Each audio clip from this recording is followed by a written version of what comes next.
Hi guys, ngayon ay magpapakain tayo ng manok.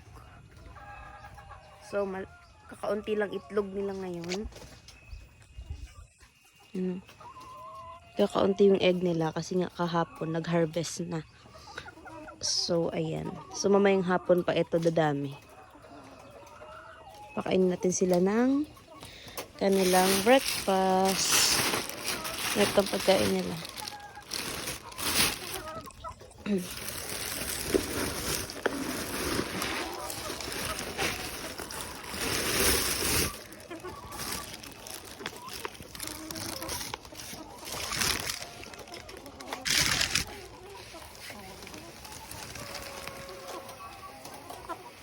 Lagyan lang natin ng pagkain yung ano. So, ayan, nabigyan na natin lahat ng pagkain.